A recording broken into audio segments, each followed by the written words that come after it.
अस्सलाम वालेकुम everyone. Welcome to my channel drafting to be. अभी देखो लास्ट वाले जो है ना सेशन के अंदर वीडियो के अंदर हम लोगों ने इतना मॉडलिंग कंप्लीट किए थे, ठीक है। तो अभी प्रॉब्लम क्या हो रहा था इसके अंदर हम लोग नेटवर्क में चेक कर रहे थे, तो सिर्फ नेटवर्क जो है ना इधर तक ही आ रहा, आगे की जो हम फिटिंग बनाए थे, अलाइन करे थे वो क्या है मालूम, नेटवर्क के अंदर कनेक्ट नहीं हो रही। ओके, तो उसको रिसॉल्व कैसा करना, सबसे पहले देखो अपन मैकेनिकल लेवल 1 पे आ जाएंगे, ठीक है। अभी देखो ऐसा प्रॉब्लम हो रहा तो फर्स्ट ऑफ ऑल आप लोग चीज़ को छोड़ दो, आगे का वर्क कंप्लीट कर लो, हम बाद में उसको रिजॉइन कर सकते, या नहीं हम लोग जो है ना एक स्टेप वाइज ही करेंगे बेटर रहेगा। तो वहाँ पे आपको बैक साइड के डट को सेलेक्ट करके थोड़ा यहाँ पे रिकनेक्ट इसको करने की कोशिश करो। ओके, तो अगर एक बार समझ के चलो वहाँ पे रिकनेक्ट अगर हो गया, ठीक है, तो आप उसका बीओडी पे चेक कर लो, बीओडी 2750 आया नहीं आ रहा। अब देखो यहाँ पे इसका कलर अभी चेंज हो गया, तो अभी ये होपफुली नेटवर्क के अंदर आ जाए। ओके, तो चेक करो यहाँ पे नेटवर्क के अंदर आपको विजिबल हो रहा। अब नेक्स्ट अपने को इसके अंदर क्या काम करना है, दो चीजें करना है। ओके, सबसे पहले तो अपने को यहाँ की नीचे की फिटिंग क्रिएट करना है, ठीक है। अगर मैं 2 फिटिंग्स अगर बना लूँगा तो मेरा जो नीचे का जो सेक्शन है ऑलमोस्ट कंप्लीट हो जाता। एंड ये अपने पास फिटिंग अवेलेबल है, तो मैं यहाँ पे जो है ना इधर तक डक्ट बना सकता हूँ, एंड यहाँ पर एल्बो लेके यहाँ तक डक्ट बना सकता हूँ। तो जो चीज़ पहले अपने पास अवेलेबल है उसको कंप्लीट कर लेंगे, देन बाद में आगे का ये करेंगे। तो सबसे पहले डीटी ले लो। अब देखो यहाँ पे मुझे आगे का डक्ट ड्रॉ करना है, तो डक्ट के अंदर अपने को डायमेंशन दिए 300 600 इंटू 300, तो यहाँ पे डिफाइन कर लेंगे। बीओडी है 2750, चेकआउट कर लो। रॉन्ग आ रहा तो यहाँ पे करेक्शन कर लेना, ठीक है। अगर सही आ रहा तो नो इश्यू, आप ड्रॉ कर सकते हैं। अगर रॉन्ग आ रहा तो वहाँ पे आप करेक्शन कर लो।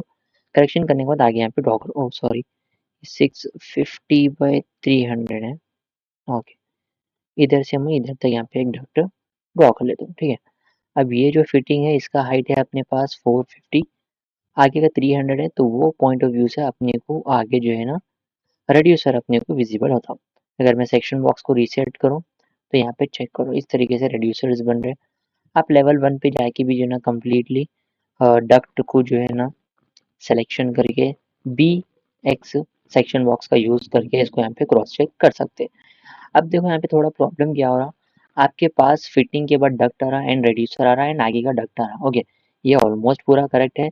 अगर आप फिर भी यहाँ पे बीच में डक्ट नहीं बताना चाह रहे तो आप इसको डिलीट करो सिंपल, एंड लेवल पे जाके जो है ना रेड्यूसर को सेलेक्ट करो, एंड ये रेड्यूसर का पॉइंट सिंपली यहाँ पे लाके इसको छोड़ दो। ओके, रही बात नेटवर्क की, तो ऑटोमेटिकली वो आपको पूरा एक लूप के अंदर यहाँ पे विजिबल हो जाता। ओके, तो ये होने के बाद अपने को ये साइड का भी जो है ना डक्ट क्रिएट करना है। तो यहाँ पे डक्ट का डायमेंशन है 700 एंड हाइट अपने को दिए हुए है 450, तो यहाँ पे रेड्यूसर बनना मुमकिन नहीं है। ओके, रेड्यूसर यहाँ पे नहीं आएगा, तो BOD 2750 डिफाइन कर लो। इधर से हम स्टार्ट कर लेंगे। मैं थोड़ा आगे ले लूँ यहाँ पे क्योंकि एल्बो मुझे सही से क्रिएट हो जाना। ओके, तो मैं इधर तक यहाँ पे ले लेता हूँ, अलाइनमेंट थोड़ा बहुत जो भी रहेगा AL करके हम यहाँ पर इसको अलाइन कर लेंगे, एंड थोड़ा ऊपर भी आना तो थोड़ा ऊपर भी यहाँ पे अलाइन कर दो। अब अलाइनमेंट कम्प्लीटली होने के बाद यहाँ पे मेरे को जो है ना एल्बो एक्चुअल में इतना आना है, ठीक है। तो बट यहाँ पे क्या हो रहा है, एल्बो बहुत ज़्यादा बड़ा आ रहा है, ठीक है।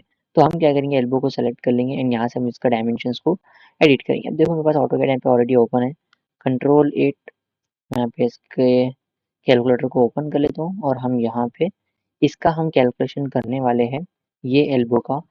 तो हमारे पास रेडियस स्टैंडर्ड जो रहेगा वो रहेगा 150 डिवाइडेड बाय 700 प्लस 0.5, ठीक है। तुम पूरी वैल्यू को एक साथ भी कर सकते हैं, फिर 150 डिवाइडेड बाय 700 करो एंटर, देन प्लस 0.5, ठीक है। अमाउंट तो उतना ही आएगा। आप इसको कंट्रोल C से कॉपी कर लो। रिविट के अंदर आने के बाद एल्बो को सेलेक्ट करो एंड एडिट टाइप के अंदर से यहाँ पे इसको डुप्लीकेट करो। जो वैल्यू आप कॉपी करें यहाँ पे पेस्ट करके ओके कर दो। रेडियस मल्टीप्लायर में सेम वैल्यू को पेस्ट करके यहाँ पे ओके करो। तो यहाँ पे होता क्या, ऑटोमेटिकली आपका जो एल्बो है एग्जैक्टली यहाँ पे विजिबल होता। तो अगर मैं आपको 3D के अंदर इसका एक नेटवर्क अगर बताऊँ, तो सारी चीज़ों को सिलेक्शन करने के बाद आप सेक्शन बॉक्स को यहाँ से भी एक्टिवेट कर सकते हैं या फिर शॉर्टकट BX यूज कर सकते हैं। तो BX करने के बाद क्रॉस चेक करो, यहाँ पे अपना पूरा ऑलमोस्ट हम जितना ड्रॉ करे पूरा कंप्लीट भी हो गया। एंड प्लस पॉइंट ये है कि हमारा जितना भी वर्क है पूरा एक नेटवर्क के अंदर आ रहा। Okay, there we go. अब ये सारी चीज़ें होने के बाद नेक्स्ट मुझे जो है ना क्रिएट करना है ये वाली फिटिंग, ठीक है। अगर आप नहीं हम नीचे के सेक्शन को बाद में भी कर लेंगे, पहले ऊपर के सेक्शन पे फ़ोकस करना है, तो आप ऊपर के सेक्शन पे फ़ोकस कर सकते हैं, ठीक है। बट देखो यार मैं आपको ये पूरे डिटेल्स क्रिएट करना, वो सारी चीज़ें बताने वाला नहीं हूँ, ठीक है। तो मैं आप लोगों को जस्ट इतना आपको बताने वाला हूँ कि आप ईज़िली वर्क कर सकना। तो अपने को ये वाली फिटिंग क्रिएट करना है तो हम ऑटोकैड के अंदर आ जाएँगे एंड कैलकुलेटर को यहाँ पे कट कर दो एंड इधर से इसको कॉपी, ठीक है। ओके, CO एंटर, यहाँ पे हम जो है ना ये फिटिंग को कॉपी कर लेंगे यहाँ पे नीचे एंड इसका थोड़ा मैं यहाँ पे कलर चेंज कर लेता हूँ ताकि मेरे को डायमेंशन एकदम एक्यूरेट दिखना एंड रोटेशन मेरे को ऐसा करना है and MI enter opposite direction में इसको मिरर। अब हम ये सारी चीज़ें इसलिए कर रहे हैं क्योंकि अपने को रिविट के अंदर इस तरीके से फिटिंग को क्रिएट करना है। तो अब यहाँ पे डायमेंशंस चेक आउट करो, 3 मेरे को डक्ट यहाँ पे आने वाले हैं, एक है डक्ट 600 का, एक डक्ट आएगा 550 का, एक डक्ट आएगा 400 का एंड बैक साइड यहाँ पे जो है ना ओवरऑल जो भी लेंथ है ये अपने पास सपोज करके चलो कि 386 इसको हम अज्यूम करेंगे, और सॉरी 836 अज्यूम करेंगे, ओके। अगर मैं इसके सेक्शंस को अगर मैं सेपरेट करूँ, ठीक है, तो यहाँ पे होगा 600 हॉरिजॉन्टल एंड 150 वर्टिकल, ओके। तो सेक्शन 1 के अंदर आपके पास लेंथ एंड विड्थ इस तरीके का रहेगा, ठीक है। तो ये रहेगा लेंथ, ये रहेगा आपका विड्थ। सेक्शन 1 कंप्लीट हो गया। अब सेक्शन 2 देखो कितना आएगा, मैं यहाँ पे कैलकुलेटर ओपन कर रहा हूँ। अब अपने पास टोटल यहाँ पे जो लेंथ है, ओके, ये लेंथ अपने पास आ रहा है 836, ओके। 836 के अंदर हम माइनस कर देंगे 150। क्यों माइनस कर रहे हैं? क्योंकि यहाँ पे जो रेडियस आएगा DLI डबल एंटर, ये रेडियस को हमको माइनस करना पड़ता है। क्यों? हम सेक्शन 1 में इसको हम सेपरेटली कर लिए इसे, ठीक है। तो 836 के अंदर से 150 माइनस करने के बाद अमाउंट आ रहा है 686, ओके। तो हॉरिजॉन्टल अपने को दिए हुए हैं यहाँ पर 400, सो 400 कॉमा 686 एंटर कर दो, ठीक है। ये हो गया मेरा सेक्शन 2। तो ये होगा मेरा L1 एंड ये होगा मेरा W1, ओके। लास्ट वाला सेक्शन है अपने पास कर्व वाला, कर्व को लिए हम जो है ना यही फिटिंग को कॉपी कर लेंगे एंड इसको हम जो है ना एक्सप्लोड कर देंगे X एंटर, जिससे क्या होता हर एक लाइन हमारा अलग अलग होता क्योंकि अपने को ये रिक्वायर्ड नहीं है। EX डबल एंटर, इसको मैं पे एक्सटेंड कर लेके यहाँ पे इसको ट्रिम कर देंगे। तो DLI डबल एंटर यहाँ पे अगर आप डायमेंशन देख रहे हो तो यह रहेगा आपका 550। तो यहाँ पे भी एंड यहाँ पे भी सेम है। Section 1, section 2 and section 3 separate कर लिए। लास्ट टाइम भी हम लोग सेम ऐसे ही किए थे, तो इस टाइम भी हम लोग जो है ना सेम पॉइंट ऑफ व्यू से वर्क करने वाले हैं। तो अगर सेशन अगर लॉन्ग जा रहा है तो प्लीज़ मैनेज कर लीजिए, ये आपके लिए ही इम्पोर्टेंट रहने वाला है, ओके। तो अब मैं यहाँ पे जो है फिटिंग की हाइट कितनी आ रही चेक कर लेता हूँ। हम ये वाली फिटिंग क्रिएट करें तो बैक साइड डक्ट का हाइट यहाँ पे दिए हुए है 350 और ये 600 जो है बेसिकली आपका लेंथ रहेगा एंड ये आपका हाइट रहेगा, ओके। तो 350 हमारे पास यहाँ पे जो है ना डक्ट की हाइट है, तो मैं पे टेक्स्ट पे डबल क्लिक कर लेके हाइट को थोड़ा करेक्शन कर ली, ओके। अब देखो आज अभी सीधा मैं यहाँ पे रिविट के अंदर आ जाता हूँ। अब रिविट में आने के बाद यहाँ पे अब जो आप होम के अंदर, ठीक है, एंड यहाँ से ले लो न्यू फैमिली, ओके। अब न्यू फैमिली के अंदर आपको लेना है यहाँ पे मैट्रिक डक्ट टी एंड यहाँ पे इसको ओपन करो, ठीक है। हम लोग सेम जो है ना फैमिली के अंदर वर्क करने वाले हैं, ठीक है। एंड अब देखो यहाँ पे फैमिली ओपन होने के बाद लास्ट टाइम में हमारा सेम इंटरफेस था। अपने को सबसे पहले लेंथ को जो है ना सिलेक्शन करके मिड पॉइंट से यहाँ पर हम इसको होल्ड यहाँ पे छोड़ देंगे, जिससे बेसिकली एक लेवल पे आ जाता एंड बाद में हम लोग का डायरेक्टली एक एक्सट्रूजन जो है ना यहाँ पे प्रोफाइल को क्रिएट करेंगे, ओके। क्रिएट करने के बाद यहाँ पे आप जो है ना इनको लॉक करके यहाँ पे फिनिश कर दो, ठीक है। हम यहाँ पे पैरामीटर क्रिएट करेंगे। सबसे पहले ये रहेगा आपका लेंथ इज इक्वल टू कितना हमारे पास लेंथ है, हमारे पास लेंथ है 600 एंड विड्थ है 150। तो 600 यहाँ पे लेंथ ले लिए एंड यहाँ पर ले लेंगे हमें विड्थ इज इक्वल टू 150, ठीक है। कैपिटल में ले लेंगे विड्थ, राइट। तो विड्थ 150। तो फैमिली टाइप में जाने के बाद सिंपल हम लोग यहाँ पे वैल्यू डिफाइन करेंगे। लेंथ है 600, विड्थ है 150, ओके।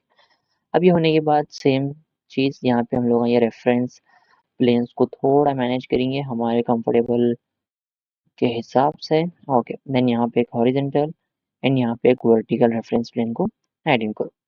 DI यहाँ पे हम लोगों से ना सारे डायमेंशन क्रॉस चेक करेंगे कि लेंथ 1 एंड लेंथ और विड्थ 1 कितना आना। और ये पैरामीटर्स को हम बाद में क्रिएट करेंगे। सबसे पहले ले लेंगे एक्सट्रूजन, रेक्टेंगल एंड यहाँ पे इंटरसेक्शन से इंटरसेक्शन तक यहाँ पे आप अच्छे से ड्रॉ कर लो ऑब्जेक्ट को एंड चारों पॉइंट्स को यहाँ पे लॉक कर लो। देन यहाँ पे आप फिनिश कर लो। फिनिश करने के बाद जो है ना इसको हम पैरामीटर क्रिएट करेंगे। यहाँ पे नेम डिफाइन करेंगे। यहाँ पे लेंथ 1 इज इक्वल टू हमारे पास लेंथ 1 कितना है, ये हमारा लेंथ 1 रहेगा तो 400 है एंड विड्थ 1 हमारा रहेगा 686। ओके, तो ये है 400। ओके, एंड ये रहेगा W1। W1 है हमारा 686। ओके, 686। अब हम ऑलरेडी ऑब्जेक्ट को क्रिएट भी किए, रेफरेंस प्लेन के साथ लॉक भी किए, तो सीधा फैमिली टाइप में जाके इसके जो भी डायमेंशन है यहाँ पे हम लोग डिफाइन करेंगे, जैसे कि L1 and W1 and apply करके यहाँ पे इसको ओके कर दो। तो सारे डायमेंशन एकदम एक्यूरेटली ड्रॉ करने के बाद हम यहाँ पे 3D के अंदर इसको क्रॉस चेक कर लेंगे। ये चेक करो यहाँ पे हमारा जो डिज़ाइन है, जो भी हमारी फिटिंग का प्रोसेस है, यहाँ पे इतना कंप्लीट हो गया। ओके, अब थर्ड सेक्शन बनाने के लिए हम लोगों को क्या करना पड़ेगा कि 600 के बाद ये जो 150 का जो हमारे पास स्पेस आ रहा, इसके लिए हमको रेफरेंसेस ऐड इन करना पड़ता। जैसे कि लास्ट वाली फिटिंग के अंदर हम लोग करे थे 700 आ रहा था हमारे को, तो हम क्या 700 को जो है ना डिवाइडेड बाय 2 करके जो भी वैल्यू आ रही थी वो वैल्यू को जो है ना ये वाले रेफरेंस प्लेन से ऊपर एक लाइन लिए थे, है ना, एंड यही रेफरेंस प्लेन से बैक साइड एक लाइन लिए थे और यही रेफरेंस प्लेन से 150 का यहाँ पे एक रेफरेंस लाइन ऐड इन करे थे। तो मे बी आज का सेशन थोड़ा लॉन्ग जा रहा, तो मेरे हिसाब से अभी मैं सेशन को यहीं पे क्लोज कर देता हूँ एंड ये फिटिंग को मैं जो है ना Ctrl+S मैं यहाँ पे सेव कर लेता हूँ अपने जो है ना वर्क के अंदर, माय वर्क के अंदर मैं यहाँ पे चला गया और सो सॉरी। माय वर्क में जाने के बाद माय जर्नी एंड यहाँ पे रिविट HVAC के अंदर फिटिंग तो ऑलरेडी हम बने हुए, तो यहाँ पे नाम मैं यहाँ पे दे दूँ फिटिंग 3। ओके, फिटिंग 3 नेम देने के बाद यहाँ पे मैक्सिमम बैकअप को हम लेंगे ऑप्शन के अंदर से 1, जिससे जो है ना एक फाइल हमको मल्टीपल टाइम शो नहीं होती, एक ही उसका बैकअप यहाँ पे क्रिएट होता, तो यहाँ पे हम इसको कर लेंगे save. Okay, so I hope आप लोगों ने ना सेशन को एंजॉय करे होंगे एंड आपको वीडियो हेल्पफुल लगा होगा, तो प्लीज़ वीडियो को लाइक कर लीजिए एंड चैनल को सब्सक्राइब कर लीजिए।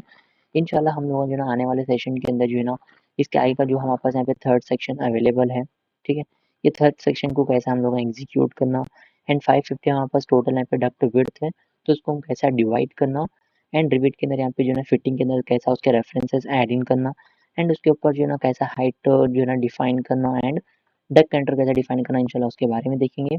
तो जब तक के लिए अल्लाह हाफ़िज़।